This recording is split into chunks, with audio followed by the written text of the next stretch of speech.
Ontem à noite no Estádio do Dragão, o Futebol Clube do Porto de Sérgio Conceição defrontou a equipa do Benfica de Roger Schmidt. O jogo ficou marcado pela vitória da equipa de Roger Schmidt por 1-0 pela margem mínima, o que aumenta a pontuação, a margem de pontuação entre as duas equipas na tabela classificativa. Benfica que partiu para o Dragão a 3 pontos do Futebol Clube do Porto e agora vê essa margem a ser aumentada para 6 pontos. Não foi o melhor clássico que nós todos estávamos à espera em termos de jogo, em termos de forma das equipas jogarem. O Futebol Clube do Porto traz PP para o lado direito e claramente a aposta em Galeno. Galeno, que estava em dúvida para este jogo, acaba por ser jogador titular da equipa de Sérgio Conceição. O 11 mais ou menos já estávamos à espera, estava só a depender da situação do lado direito defensivo, onde PP foi aposta e, como eu já disse, Galeno no lado esquerdo, Otávio no lado direito, dupla de avançados com Taremi, com Evanilson, dois médios com Eustáquio e Uribe e depois a linha defensiva com 4 jogadores. Para o lado do Benfica que vem para este jogo com a máxima força, estava na dúvida a situação de David Neres, acaba por ficar no banco e Aursnes, o norueguês, salta para o 11 titular desta equipa, mantendo a equipa já provável para este jogo, com Gonçalo Ramos, com Rafa atrás, na direita o João Mário, na esquerda o Aursnes, dupla de médios com Florentino e Enzo e depois o quarteto defensivo por parte da equipa do Benfica. Jogo muito intenso nos primeiros minutos, o Benfica a ter chegada à área do Futebol Clube do Porto, mas era o Porto que tinha a iniciativa de jogo e também uma pressão quando não tinha a bola bastante alta, que foi incomodando a equipa do Benfica, e o Porto na primeira parte a jogar ainda com 11 tem a sua grande oportunidade de golo aos 15 minutos por parte de Taremi, num cabeceamento para uma grande defesa de Vlaco Dimos. Só para vocês terem uma noção da força que o Porto estava a ter nessa pressão alta, aos 10 minutos da primeira parte, logo nos 10 minutos, Enzo tem 2 perdidas de bola em que dá a transição ofensiva para o Futebol Clube do Porto, principalmente do lado esquerdo, com Galeno a ser um jogador muito importante para esse processo ofensivo do Futebol Clube do Porto. Portanto, aos 15 minutos há um cabeceamento do Taremi a ferir ou a tentar ferir a baliza do Benfica para uma excelente defesa de Vlaco Dimos, mas depois aos 27 minutos acho que o clássico fica manchado pela expulsão de Eustáquio. Não vou dizer se é justa ou injusta, isso fica ao encargo da vossa opinião, eu aqui não falo sobre arbitragens. O facto é que o Futebol Clube do Porto aos 27 minutos vê-se reduzido a 10 elementos, o que vai claramente dificultar toda a preparação do Futebol Clube do Porto durante a semana para este desafio que era frente ao Benfica. Aqui o Porto, e vocês sabem a forma como o Porto joga, que é um Galeno mais colado à esquerda, depois o Otávio a vir para dentro e a servir como um terceiro médio, soltando o corredor para PP, e depois aquela ginástica em termos posicionais de Taremi, também a descer, e o Futebol Clube do Porto a ficar com 4 jogadores no corredor central. A diferença é que se Eustáquio, ao sair Eustáquio pela expulsão, Otávio vem para o corredor central e joga com Uribe. O facto é que o Taremi é obrigado a fechar o corredor mais à direita e o Porto a ficar com um 4-4-1. E foi aí que eu não percebi o jogo do Benfica, porque se o Futebol Clube do Porto com 2 médios, com Otávio e com Uribe, faz com que o Benfica tenha 3, ou seja, o Benfica tem o Enzo e o Florentino e à frente tem o Rafa. Não só o Porto com 11, até porque o Benfica poderia usar esse espaço central porque tem superioridade numérica, mas mesmo com 10 o Benfica também poderia usar esse corredor central, até porque Rafa é um jogador muito importante nesse espaçamento entre linhas. Só que Sérgio Conceição foi inteligente e o Futebol Clube do Porto, ou seja, com -1,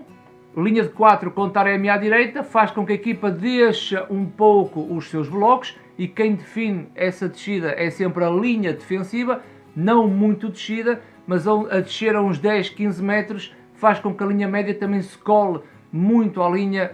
defensiva, e o espaçamento aí entre linhas seja mais difícil para a equipa do Benfica. Se em condições normais o Benfica não o conseguiu, agora com -1 do Futebol Clube do Porto e na definição do espaço entre linhas, mais complicado ficou para a equipa do Benfica optar por usufruir desse espaço. Então o Benfica tinha que circular a bola com grande velocidade e espetar com a bola num corredor à esquerda, virar para o corredor à direita, obrigando o Futebol Clube do Porto numa basculação intensa, faz com que a equipa fique mais cansada para essa segunda parte. E foi aí que eu vi que o Benfica não estava virado para esse jogo, ou seja, o Benfica não estava virado para conseguir furar aquela organização defensiva do Porto e chegar ao intervalo com uma grande vantagem. E o exemplo é, nos últimos 10 minutos, foi o pior Benfica que eu vi. Ou seja, os últimos 10 minutos do primeiro tempo, que me lembro, existem 3 jogadas que é um chutão para as costas da linha defensiva do Porto, e nesse chutão, nesse jogo mais esticado, lembro-me que o Otamendi fez um passe assim, Florentino e o próprio Enzo, ou seja, foram 3 passes nos últimos 10 minutos em que não dava para entender o porquê deste futebol do Benfica a jogar com mais um. Vem o intervalo, 3 jogadores saem, o Bá, o Enzo e o João Mário, 3 jogadores amarelados, mas principalmente o Bá, que foi e que continua a ser um caso muito discutido, porque deveria ter vindo para a rua por causa dessa acumulação também de cartões amarelos, mas o Roger Schmidt tira estes 3 jogadores e coloca o Auschwitz no meio, e aqui faz a diferença.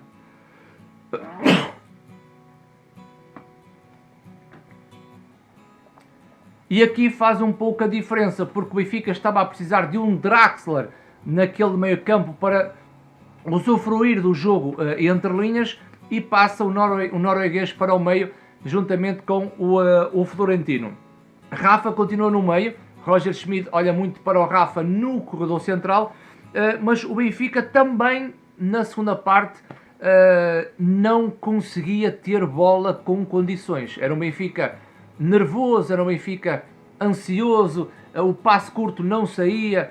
o posicionamento também não estava a ser perfeito, e mesmo na segunda parte, início da segunda parte, o Benfica continuava com o mesmo propósito de jogo, mas com alguma dificuldade a encontrar os espaços que o Futebol Clube do Porto ia dando a jogar com -1. Aos 63 minutos, o Benfica é obrigado a mudar um pouco o seu jogo, porque Draxler lesiona-se, e é a partir deste momento que o Benfica joga num puro 4-4-2, ou seja, o Benfica, se no corredor central tinha algumas dificuldades, com mais dificuldades ficou, até porque Rafa vai para o corredor do lado esquerdo, e foi a partir daí que o Benfica foi procurando os espaços através dos corredores, tanto da esquerda como na direita.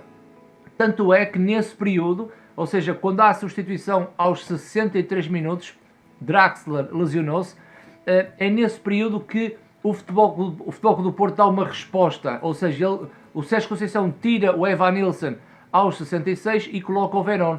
Portanto, Taremi regressa para o corredor central e o Porto tem Galeno à esquerda, Verón à direita para essa transição ofensiva, ou seja, o Porto apostou na velocidade a quando da recuperação de bola, mas foi também nesse momento que o Benfica marca o golo, ou seja, o Porto a recuperar a bola injetava velocidade com Verón e com Galeno, mas a quando perdesse a bola dava a transição defensiva para o Futebol Clube do Porto, que foi nesse momento que o Benfica estava num 4-5,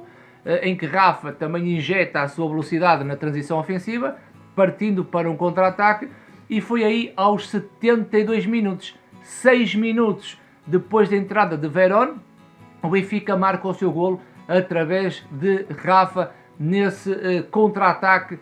por parte do Benfica. A partir do minuto 72 o Benfica tentou gerir o jogo, o Benfica foi criando oportunidades, o Futebol Clube do Porto também foi criando oportunidades na segunda parte,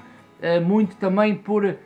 uma falta de tranquilidade por parte do Benfica. Relembro o lance em que António Silva tem a bola, vai tentar aliviar, falha, mas depois fica com a bola controlada e tem uma tomada de decisão de voltar para trás e fazer o passe para o Gilberto. O Gilberto depois faz um remate à baliza de Vlaco Dimos. Para mim aquilo era um passe atrasado e aquilo corre mal, e há um remate à baliza de Vlaco Dimos que o grego ainda faz uma boa defesa. A troca de Zaidu por Wendel, depois o Tony Martínez entrou para o lugar do Galeno, o Rodrigo Conceição entrou para a direita soltando mais o PP. O Futebol Clube do Porto foi à procura do empate e não conseguiu. O clássico foi pautado por uma equipa do Benfica que não esteve bem, em termos de jogo jogado, não esteve bem, teve mais superação quando não teve bola, e quando teve bola alguma dificuldade de espelhar um jogo que já vimos anteriormente da equipa de Roger Schmidt. O Futebol Clube do Porto mantém o ADN de Sérgio Conceição, é uma equipa muito na superação, na agressividade, na intensidade, é uma equipa que ao intervalo, presumo eu, se já com 11 nós temos este ADN, nós com 10 temos que jogar o dobro para sermos melhores que o adversário, e em muitos jogadores isso aconteceu. Em termos coletivos, grande dificuldade, porque estavam a jogar com menos um frente ao Benfica, que ainda não perdeu esta temporada, mas o jogo não foi um bom jogo, não foi um bom clássico, jogo medíocre, e valeu muito mais por essa conquista dos 3 pontos para ambas as equipas, que acaba por sorrir para a equipa de Roger Schmidt. Benfica havia aumentado a margem pontual para o Futebol Clube do Porto à 10ª jornada, e não se esqueçam daquilo que eu sempre digo, estamos numa situação nova esta temporada. Temos o Qatar a começar dia 21 de novembro e acaba no final do mês. O campeonato para à 13ª jornada e a 14ª será iniciada a dia 28 de dezembro. A equipa que chegar no melhor momento e em termos de resultados